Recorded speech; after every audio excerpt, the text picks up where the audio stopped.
Hey guys, so today's video we're going to be talking about setting sprays. Recently companies have been creating more dewy setting sprays like CoverFX, Sephora, and Marc Jacobs, which is the one we're going to be talking about today. So the new setting spray from Marc Jacobs is the Recover Perfecting Coconut Setting Mist Spray. Now this is a smaller size, this is not the full size version. The full size version comes with 3.8 fluid ounces and it retails for $39. This is just a little Sephora freebie that you get with your qualifying purchase. So this is just a 1 fluid ounce size. So the claims on this is that it's supposed to give you a dewy finish and also make your makeup last for 24 hours.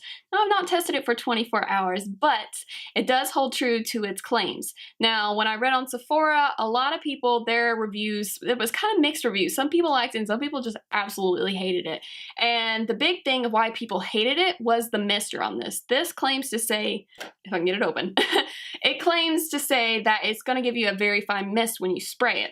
Now, when I first got this out of the box and I sprayed it, it kind of like squirted on my face and I was just like, oh, this is like too like wet and just droplets everywhere. But once I kept spraying it after a while, it did develop that fine mist. You just really need to work with the mist and like you have to press down fully to get that like mist factor and not just get like wimpy spray like that and then you'll get like a stream out. Like don't do that. There's just so much in the air right now. But like any setting spray, sometimes you get little bitty droplets on your face and all you have to do is a quick little fix is just get your beauty blender and just tap away at it and it fixes it right away. And another complaint that people said was the smell of it. Like I just sprayed that a couple times and that smells good to me. It smells like coconut. So if you don't like coconuts or like kind of like a beachy scent, then you probably won't like the scent of it. And people said that it smelled sour to them. Maybe they got a bad batch, but this doesn't smell sour at all to me. So I'll give you a little demo of how this actually sprays onto the face so you can see the before and after effects. Hopefully it picks it up on camera because this really gives such a beautiful dewy finish to the skin. Okay, that's like 3 squirts. No, I feel like I need to do one more on this side because it didn't really cover it. So that's what I'm gonna do. And that really gave me like a fine mist. I don't feel like there's any like huge water droplets. Of course, I'm gonna check my skin to make sure. Yeah, I think there's only like one little part right here. Well, actually, that is just my makeup, I think. So the foundation I have on right now is a satin, kind of more on the matte side finish. So I really hope that you can see the difference and I hope the camera picks it up because in person I can see the dewiness from this and it's just such a beautiful glow. And if you can't really see it on the camera, just test it out in the store and you'll see. Personally, I really like this because it gives such a dewy glow to my skin and it doesn't contain any shimmer. If you know me, I hate shimmer. I don't like it in my illuminators and definitely with these setting sprays, I don't want shimmer in that either. Because when I step outside in the sun, I don't want to look like a disco ball. I just want beautiful glowing skin, which this gives. So besides just wearing this as a setting spray, you can also wear it as a primer before your foundation, or you could also wear it just on its own if you just want to give like a bare face day, but you want a little bit glow to your skin. You can easily apply this to your skin.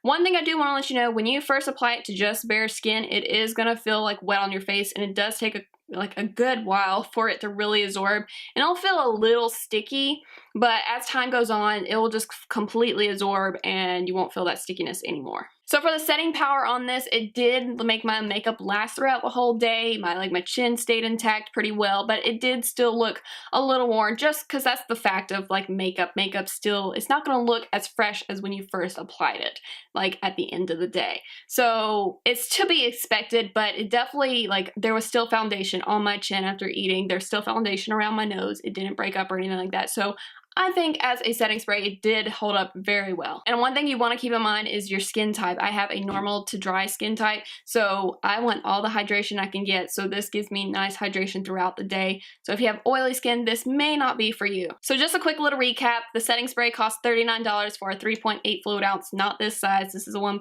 fluid ounce. And it gives you a nice dewy finish. You want to work with a nozzle for sure because when you first get it, it'll probably just squirt and be like, well, okay, that wasn't a good example. But anyway, it'll squirt out. Pooh! Don't get it in your mouth. It doesn't taste that good. It tastes like chemicals. But yeah, work with a nozzle. Give it a couple spritz before you just judge it and be like, oh, it just squirts water on my face. Because you really want to push down the pump and just do like that. And you see it gives a fine mist into the air. So just, you know, get that in my face. So without further ado, that is it for this review. Thank you guys for watching, and if you like this video, you can give it a thumbs up for me, and if you're not subscribed yet to my channel, go ahead and hit the button subscribe if you'd like to, and as always, thank you guys for watching, and I will see y'all next Sunday. Bye.